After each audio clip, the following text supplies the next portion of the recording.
Hey, so I'm in the middle of editing this whole sequence here. Why is it not clear? Like, why is my face here clearly 1080p, but this isn't? This has been happening for a long time, where for some reason, like, anything past a couple of feet away from my camera is completely blurry. I changed the autofocus settings, everything. I mean, it should be shooting 60 frames a second, 1080p. This has been happening for a while. Does anybody have any ideas? I need help. I was gonna try to talk to you out here, but it's windy and I brought the wrong mic cord. So, it's also bright and cold. Let's go inside. Okay, welcome back to quarantine. Okay, although it took me a very long time to edit all of my Asia videos, right? I left in the middle of December. It's now the middle of April. It still feels like I kind of live there still, you know, but I'm kind of stuck in the Midwest. So, yeah, it sucks, to be honest. Not necessarily the Midwest, although, just the dichotomy. I'm grateful to be home, like I got home before the coronavirus ever happened, but I do get these bouts of nostalgia being here, especially when I have to edit these videos and see all my old friends, and it is what it is. But I thought I would put together this video to kind of say what were my most memorable parts, specifically stuff that I actually have on video, so I can do some B-roll and all that exciting stuff. For reference, this is a map of where I have been in Asia. As you see in Japan, I actually lived down in a place called Ube in Yamaguchi Prefecture, but I did spend a lot of time in Tokyo and that surrounding area as well. Then from there, I took a vacation in December of 2018 to China, and that was with Emily. Then for my spring break in the beginning of 2019, I got to go to Taiwan. I went by myself, met some friends. Super duper fun time. And then in August I started traveling for 5 months around. I started in Japan and then I went to Bali, Indonesia. From there I went up to Chiang Mai, Thailand, then down to Shenzhen, China, then back over to Taipei for my last month, which was the last video that I posted actually was my last day there. Oh, and then a couple of years ago I did go to India for a friend's wedding, so we're gonna count that in. I was down in Madhya Pradesh, if you know what that is. And welcome back to my room, the least exciting place of this entire video. I'm gonna kind of start with like nature-based things, and then I'm gonna go to like city and historical-based things, because I didn't do a lot of nature stuff, but the nature stuff I did, it's really unfortunate because I love mountains, I love oceans, rivers, gorges, hiking, backpacking, all of that stuff. So we're gonna start there. And right off the bat, I actually lived really close to a place called Akiyoshidai or Akiyoshido. It's like a combined park and two different things. Japanese is hard. And I spent a day with my good friend Saki there, and part of the reason I loved it because just the weather, right? It was cold, rainy, sunny, cloudy. Just beautiful. The landscape was amazing. The caves were cool. Kind of got lucky. It all kind of came together in this just like this magnificent place. And when you get to do stuff with friends, it makes it all much better. English is hard too. And that place was awesome because it just had, there was like a bunch of sinkholes and these rocks, and I felt like I was in like Scotland or something. Like it didn't feel like Japan. Just incredible. The second nature place that I don't know, this is difficult. So when I was in Bali, Indonesia, I was staying near this like museum complex type of deal. While it was a little touristy, it was still like very old and like really well manicured. It was very strange. Like they had roots growing out of like walls and stuff like that. So like the trees had been growing there for a long time. But when you put it all together, there was rice paddies and there was art and there was so many cool things, and I filmed a lot there. It was really close to where I was living. I actually got to walk through it almost every day to go to the grocery store, and I got to walk through it to go like everywhere else. So I was just there so much, and they had some really cool spiders. I saw my only snake while I was in Asia while I was there, so that was awesome. And then to keep this list short, I think the third best place is probably going to be Shenzhen, China. I got to go to this mountain park twice, and just the views were incredible. We were outside the city, so the air was cleaner, and it was weird. I felt like it was like Jurassic Park some of the time. Honorable mentions, the back roads of India. If I can find a video, I'll let you know.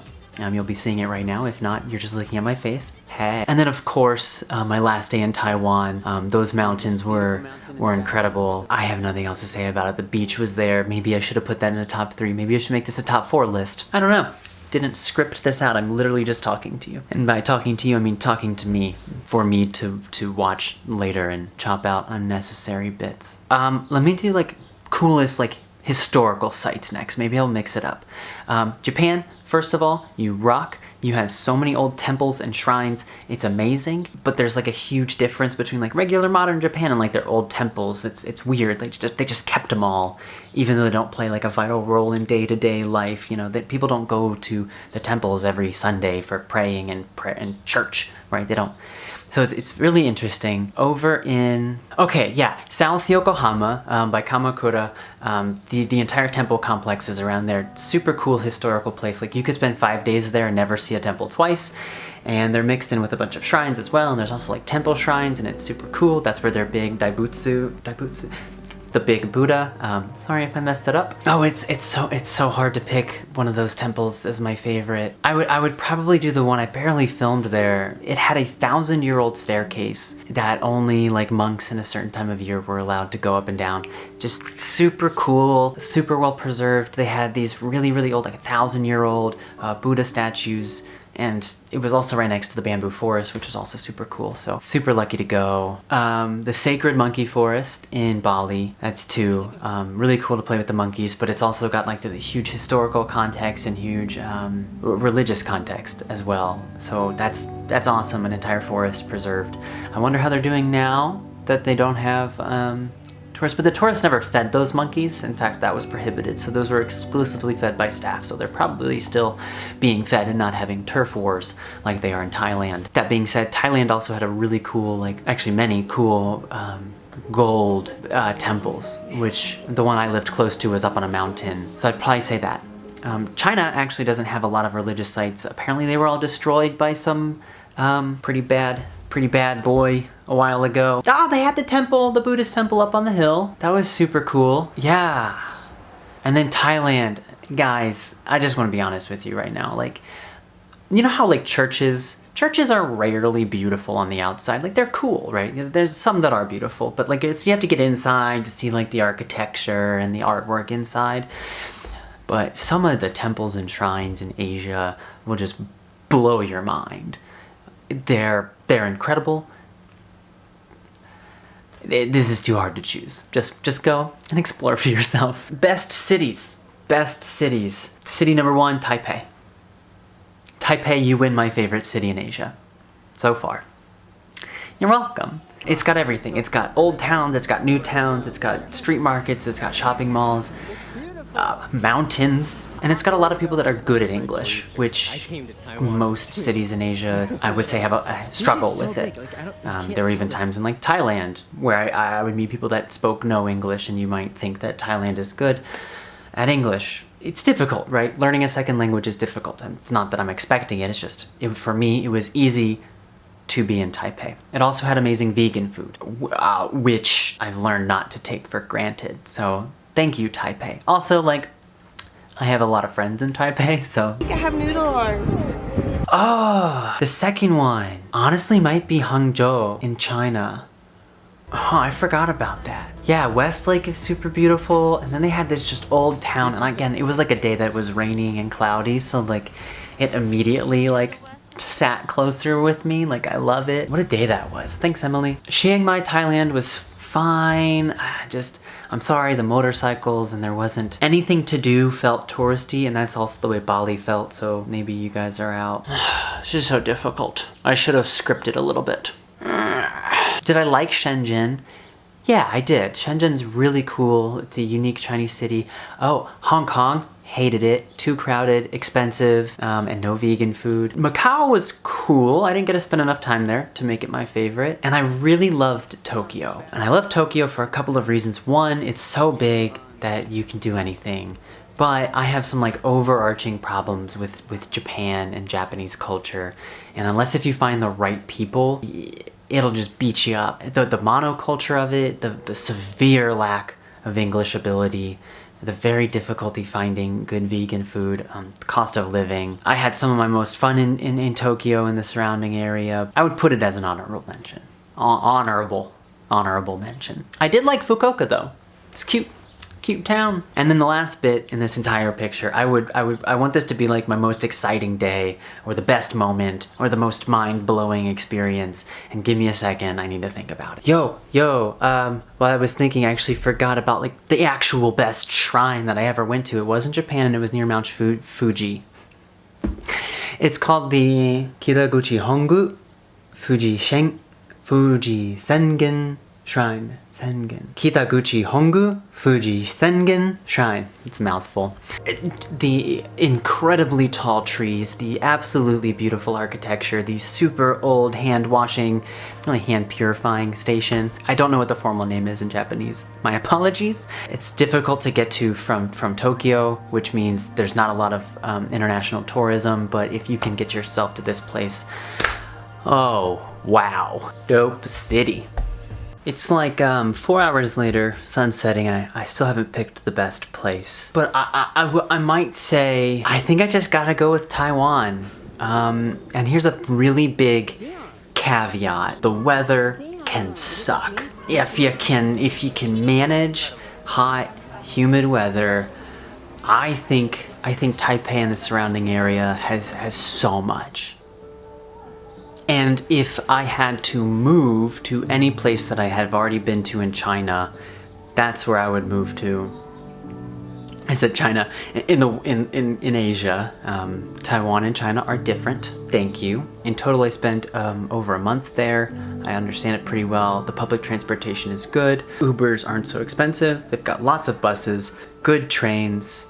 Lots of women with dyed brown hair. I'm comfortable with that. And really, with the exception of Hong Kong, I loved everywhere that I went. So it's really difficult. And I know I bashed on Thailand, but like Thailand's great, right? That's why it's one of the best places. So when I say something negative about it, just understand it's in the context of it also being really cool. Okay, so what's next? What's next for this boy? I don't know. Jobs are really weird right now with coronavirus, so that's that. But where would I go in Asia? Right now, right up at the top of my list, Singapore, the Philippines. Both very different places. That's where I want to go, hands down. Regrets? I regret not going to Guangxi, China. I regret not going to Vietnam.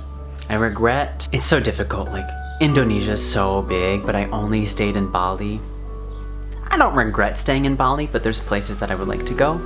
And also, like, for a while I was thinking about going to Nepal. There's this like volunteer program for teaching English there with Buddhist monks, like little monk boys.